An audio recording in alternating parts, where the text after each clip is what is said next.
This clip is brought to you by SaveWithConrad.com.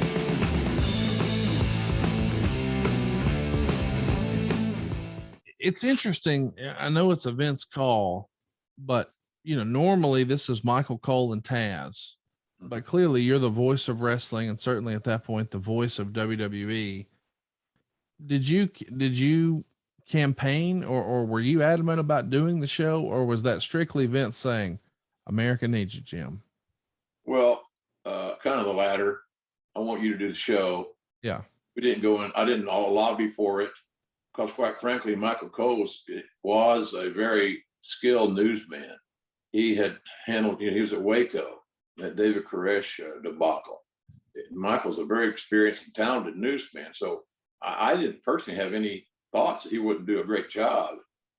And so it was just a gut call by Vince. He thought that JR could do it better in this moment. And then Heyman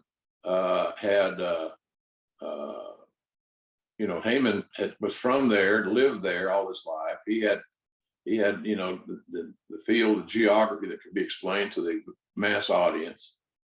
So, and Heyman and I had some success working together. We went like we brand new team, two guys that had no chemistry.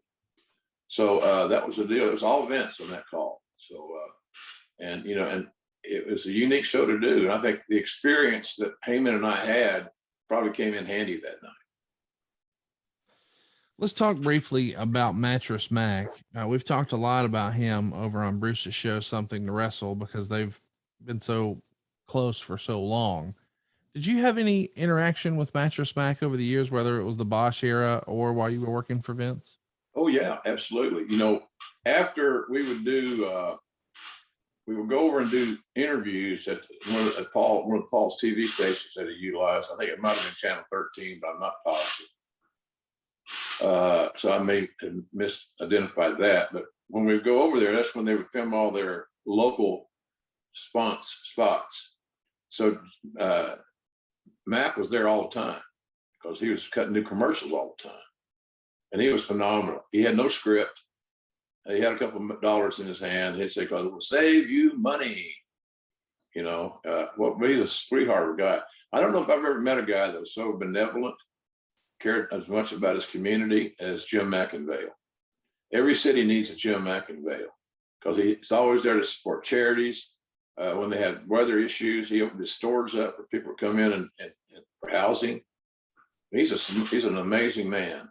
So I always enjoyed talking with him, and he's and he loved wrestling. So how in the hell can you not like somebody that loves wrestling? Right. So he's special. There were 12,046 fans in the house that day. That's a good house. At the Compact Center. And I want to mention too, this is the return to Houston. And I feel like this almost never even gets discussed, but the last time the company, WWF at the time, was in Houston was WrestleMania 17, the biggest WrestleMania ever. And when they come back, it's September 13th, just 2 days after 9/11. Of course, it was supposed to happen on 9/11, but it did not. And the show itself is, boy, I hate to make this comparison, but it's almost modeled after the Owen Hart tribute show that was on Monday Night Raw, where it's seemingly just matches and people sitting down and discussing their emotions in a confessional type format. Of course, the show must go on. So I do want to mention we're 10 days away from the Unforgiven pay-per-view, but we're not shilling the pay-per-view, which is really remarkable in hindsight because that was a primary revenue driver for the company. But you really, truly made this a tribute show. And the only comparison we really had as wrestling fans in that era to what a tribute show looked like was the Owen Hart situation. Right. Yeah. Fortunately, we didn't have many of those events, but that's kind of what it's patterned after, no doubt. So it seemed to be the way to present it. It seemed to be the right way of doing it. I think when kids or impressionable fans saw some of their heroes, some of their favorites expressing themselves as a human being and not as a pro wrestler, I think it had significance.